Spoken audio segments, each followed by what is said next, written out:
Hello. हाँ mummy, कैसे हो? सब ठीक है?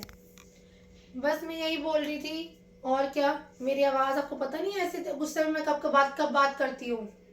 इतना मूड खराब हो गया सुबह सुबह उठते ही। इस घर में बस सुबह उठो और मूड खराब ना हो, ऐसा तो हो ही नहीं सकता। पता नहीं आपने कैसे घर में मेरी शादी करा दी है। कभी ये काम करो, कभी वो काम करो, ऐसे करो वैसे करो, ऐसे आदमी के साथ आपने मुझे बांध दिया। ना ही मेरे रहने का मन करता है, ना ही उसे मेरा खाने का मन करता है। हाँ सुबह बस क्या बात होनी थी, बस यूं ही ऐसी छोटी मोटी बात होगी। हाँ ठीक है, गलती थोड़ी बहुत मेरी भी थी, बट मैंने मान ली है, कुछ कर लिया, फिर भी सुनाए जा रहे सुनाए जा रहे सुनाए जा रहे हैं। भाई ऐसे आदमी के साथ तो भाई मैं रह नहीं सकती हूँ। या तो आप किसी को भेजो, या तो भाई मैं आपके अपने खुद आ रही हूँ। आपके हमको आपके साथ ही रहना है, मुझे यहाँ पे नहीं रहना है। काम काम में नौकरानी की ड्यूटी निभाने से बढ़िया तो मैं आप ही के साथ रह लूँ।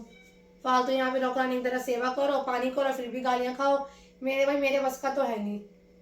सच्चा सच बताऊँ, आपके साथ रहने में एक अलग ही मजा है। अकेले रहो वो बढ़िया है। ऐसा परिवार ऐसा पति के साथ छेप दिया जो कि मेरा मन भी नहीं कर रहा। आपको पता है कि पत्नी का सर कौन है? पति है। पति का सर मसीह है। एक पत्नी खुद से किसी भी बहाव में आकर अपने पति की बेइज्जती करी थी, जिसका मतलब वो अपने आप को बिना वस्त्र के कर रही थी, अपने आप को नंगा करने वाली बात थी ये। एक पत्नी अपने पति की चुगली कर रही है अपनी मां के साथ, मां उसको कोई सॉल्यूशन नहीं दे सकती। अगर मां बिब्लिकल है, अगर मां बाइबल के अनुसार है, तो वो यही कहेगी बेटा देख तेरा युद्ध है, मैं तेरे लिए प्रार्थना कर सकती हूँ तेरे को देख, लेकिन वहीं पर होकर लड़ना है, वो भी आत्मिक तरीके से लड़ना है। तेरा पति वो तेरा सर है, तुझे उसकी रिस्पेक्ट करनी है।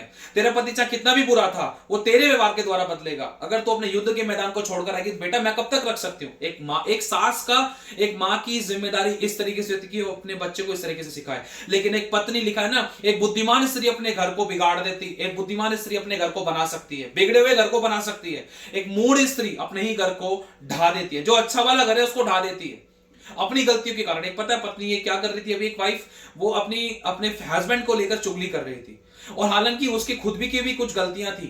अब देखो, सामने वाला अगर व्यक्ति, हम चाहते हैं कि वो बदले, कई बार हमारे व्यवहार के द्वारा प्रभु चाहता है हम वो बदल जाए।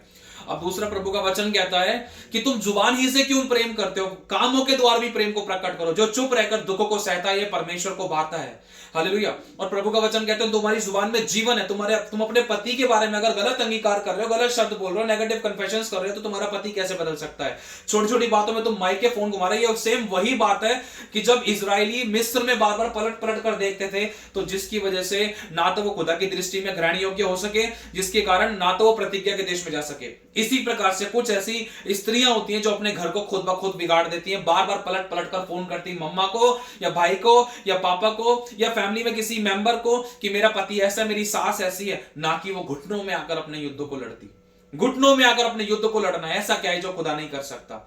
कई बार परमेश्वर हमारी टेस्टिंग करता है, हमें जय दिलाना चाहता है। अब ये हमारे हाथ में है, परफेक्ट कोई नहीं है, ये हमारी करेक्शंस की बात है। हालेलुया। तो अब तक जहां कहीं भी ऐसी गलतियां हुई, इस चीज को करेक्ट करना है। God bless you so much. खुदा सभी को आशीष दे।